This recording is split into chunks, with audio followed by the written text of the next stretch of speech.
Mufti Asim today explained Surah Fil and the Nuzul Quran, and the Quran, although it says in the Quran, إِنَّا أَنزَلْنَاهُ فِي لَيْلَةِ الْقَدْرِ, that the Quran was sent in the night of power, that the Quran wasn't sent in one go, but rather it was sent over a period of time.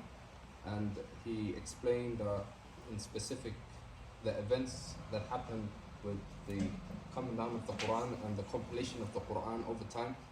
And we went into the tafsir of Surah Fil, and he explained the history behind the story, and he explained the history of the kings of that the continents at the time were 3 known continents, and that there was Africa, there was Europe, and there was East Asia, and that there was a king who was in Abyssinia, and he sent 2 commanders and to Yemen, because Yemen was having problems because of Dhun Nawas, which was the man who was mentioned in Surah Buruj when Allah subhanahu wa ta'ala talks about Ashab al-Ukhdud, that he killed a lot of people in a ditch. And there's also the famous story of the ghulam, the young boy who was shot with an arrow, where he says, I will kill you in the name of the Lord of the boy. So, Bismillahi Rabbi hadha al-ghulam.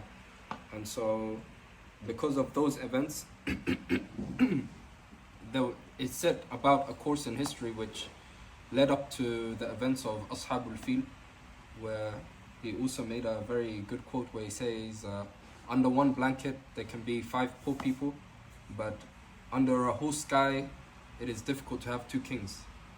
So one of the 2 commanders killed one of the commanders, and this was Abraha. And Abraha took one is Akbat and one is Abraha.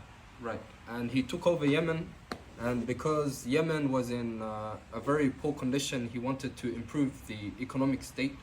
And one quick way of doing it was by having people come and spend money in the area which he was in, and seeing that the people were making pilgrimage to Mecca, to what he saw as the black box, he made a plan to destroy the Kaaba.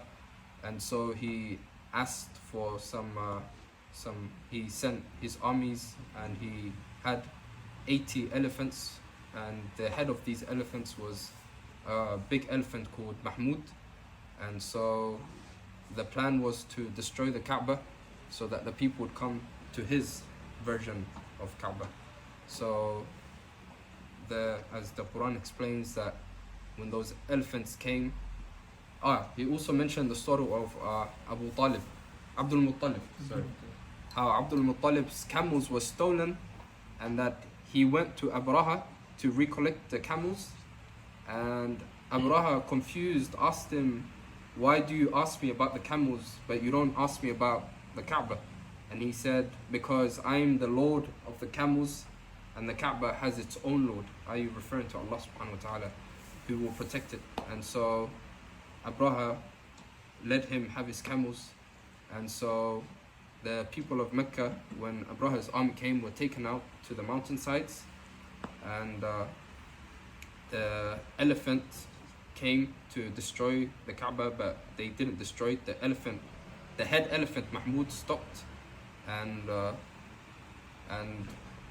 as much as they tried to force him to go forward, they couldn't do anything. And so Allah subhanahu wa ta'ala also sent some birds, and these birds were carrying stones which were thrown against each member of the army, and so Abraha's army was, as a result, destroyed. So that was the end of the story. Next, inshallah, we'll explain in the next session.